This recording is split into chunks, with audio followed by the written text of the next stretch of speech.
नमस्कार जय जगन्नाथ स्वागत जनाऊँगी आज जीके वीडियो को। आज आम आलोचना करवा जीके रो किसी महत्वपूर्ण प्रश्न और उत्तर। वीडियो को स्किप न करी शेष पर्यंत देखिए किसी ना किसी निश्चित भाव में शिखा मिल। आसतु ताहेले आज प्रथम प्रश्न आलोचना करवा। आज प्रथम प्रश्न हेउछि पोई शाग खाइले क्यों रोग ठीक हो जाए? ए सुगर, बी रक्तहीनता, सी रक्तचाप, डी कैंसर। दर्शक बंधु आपण माननकु 5 सेकेंड समय दिया जिवो। जदि उत्तर गुडी को जानी छंती ताहाल कमेंट बॉक्स रे लिखि जणाइबे।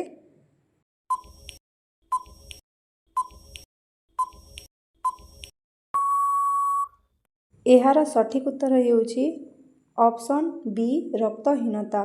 पोई शाग खाइले रक्तहीनता रोग ठीक हो जाए। परवर्ती प्रश्न केउं पत्र खाइले डायरिया रोग भल हो जाए? ए पिजुड़ी पत्र, बी निम्ब पत्र, सी धनिया पत्र, डी बेल पत्र।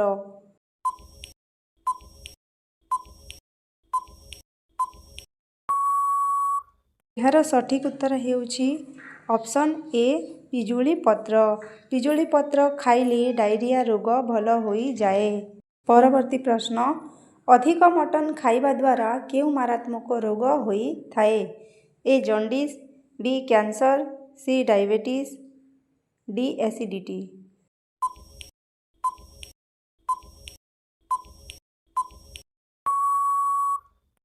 एहार सठिक उत्तर हेउछि ऑप्शन डी एसिडिटी। अधिक मटन खाइबा द्वारा एसिडिटी रोग होई थाए।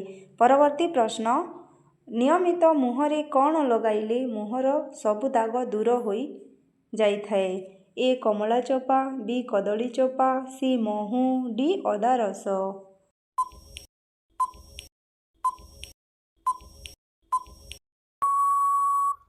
एहार सठिक उत्तर हेउछि option A Kamala Chopa.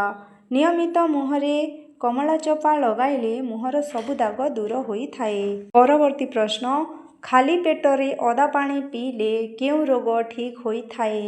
A रक्तहीनता, B TB, सी मधुमेह, डी कर्कट।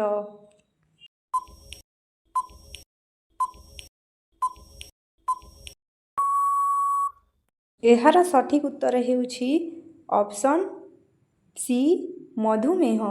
खाली पेटरे अदा पानी पीले मधुमेह रोग ठीक होई थाए।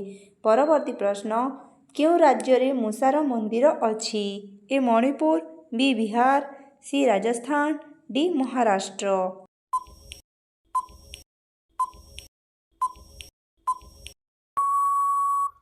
एहार सठिक उत्तर हेउछि ऑप्शन सी राजस्थान।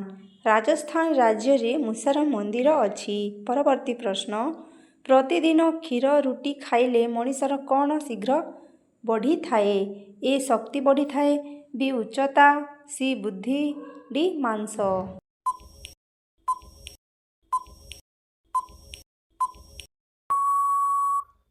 एहार सठिक उत्तर हेउछि ऑप्शन ए शक्ति बढ़ी थाए। प्रतिदिन क्षीर रुटी खाइले मनीषर शक्ति शीघ्र बढ़ी थाए। परवर्ती प्रश्न मासकु केते थर शारीरिक संपर्क रखिले स्वास्थ्य पाई लाभदायक होई थाए? ए 6 थर, बी 7 थर, सी 8 थर, डी 9 थर।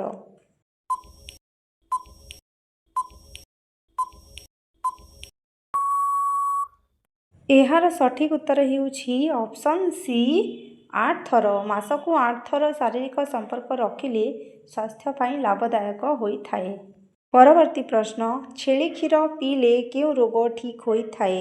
ए जॉन्डिस, बी मधुमेह, सी हइजा, डी डेंगू।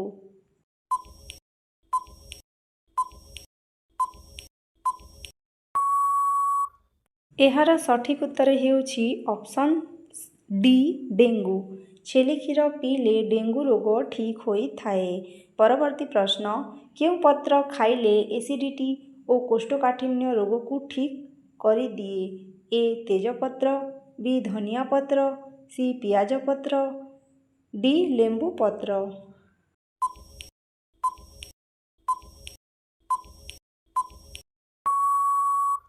एहार सठिक उत्तर हेउछि ऑप्शन ए ତେଜପତ୍ର। ତେଜପତ୍ର ଖାଇଲେ ଏସିଡ଼ିଟି ଓ କୋଷ୍ଠକାଠିନ୍ୟ ରୋଗକୁ ଠିକ୍ କରିଦେଇଥାଏ। ପରବର୍ତ୍ତୀ ପ୍ରଶ୍ନ, କଖାରୁ ଶାଗ ଖାଇଲେ କେଉଁ ରୋଗ କଣ୍ଟ୍ରୋଲରେ ରହିଥାଏ? ଏ ମଧୁମେହ, B cholesterol, C blood pressure, D ମୋଟାପଣ।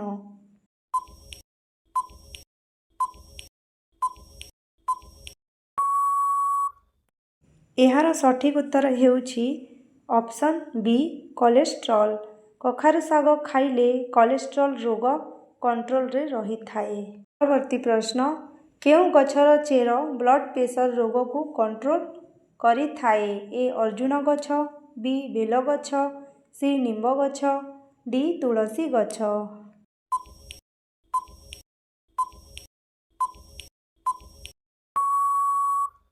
ଏହାର ସଠିକ୍ ଉତ୍ତର ହେଉଛି ଅପସନ୍ ଏ ଅର୍ଜୁନ ଗଛ।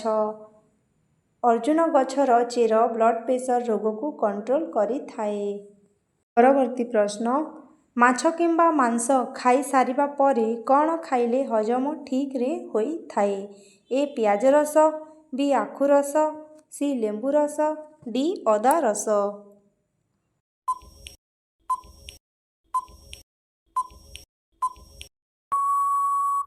ଏହାର ସଠିକ୍ ଉତ୍ତର ହେଉଛି ଅପସନ୍ ସି ଲେମ୍ବୁ ରସ। ମାଛ କିମ୍ବା ମାଂସ ଖାଇସାରିବା ପରେ ଲେମ୍ବୁ ରସ ଖାଇଲେ ହଜମ ଠିକ୍ରେ ହୋଇଥାଏ। ପରବର୍ତ୍ତୀ ପ୍ରଶ୍ନ, ଶରୀରରେ କେଉଁ ତେଲ ଲଗାଇଲେ ରକ୍ତ ସଞ୍ଚାଳନ ଠିକ୍ସେ ହୋଇଥାଏ? ଏ ରାଶି ତେଲ, ବି ସୋରିଷ ତେଲ, ସି ବାଦାମ ତେଲ, ଡି ନଡ଼ିଆ ତେଲ।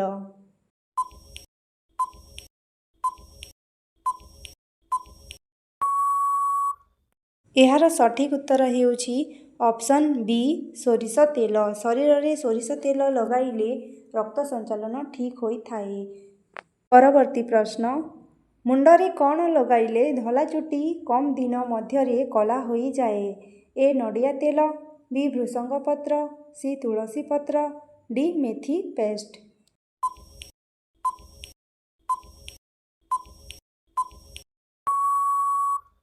ଏହାର ସଠିକ୍ ଉତ୍ତର ହେଉଛି ଅପସନ୍ ଏ ଓ ବି ଭୃଷଙ୍ଗ ପତ୍ର ଓ ନଡ଼ିଆ ତେଲ। ମୁଣ୍ଡରେ ଭୃଷଙ୍ଗ ପତ୍ର ଓ ନଡ଼ିଆ ତେଲ ଲଗାଇଲେ କିଛି ଦିନ ମଧ୍ୟରେ ଚୁଟି କଳା ହୋଇଯାଇଥାଏ। ପରବର୍ତ୍ତୀ ପ୍ରଶ୍ନ, ପ୍ରତିଦିନ କେଉଁ ପାଣି ପିଇଲେ 50 ବୟସରେ ବି 25 ବୟସ ଭଳି ଲାଗିବ? ଏ ଜିରା ପାଣି, ବି ହଳଦୀ ପାଣି, ସି ଧନିଆ ପାଣି, ଡି କିସମିସ୍ ପାଣି।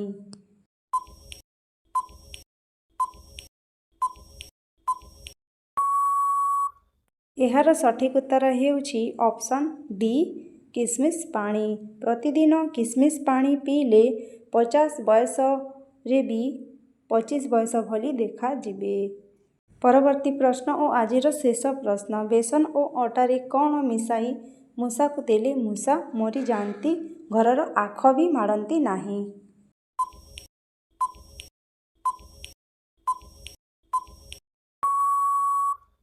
ଏହାକୁ ପ୍ରୟୋଗ କରିବାର ବିଧି, ବେସନ ଓ ଅଟାରେ କିଛି ଅରଖ ପତ୍ର ନେବେ 2-3ଟି ଓ ସେଟାକୁ ଛୋଟ ଛୋଟ କରିକି କାଟିବେ। ଆଉ ସେଠି ବେସନ ଓ ଅଟାରେ ମିଶାଇ ଅଳ୍ପ ଟିକେ ପାଣି ଦେଇ ସେଠି ଯେଉଁ ଜାଗାମାନଙ୍କରେ ମୂଷା ଆସୁଛି ସେହି ଜାଗାମାନଙ୍କରେ ସେଟାକୁ ରଖିଦେବେ। ଯେଉଁ ସେ ମିକ୍ସ କଲା ଜିନିଷଟିକୁ, ଅରଖ ପତ୍ର, ବେସନ, ଅଟାକୁ।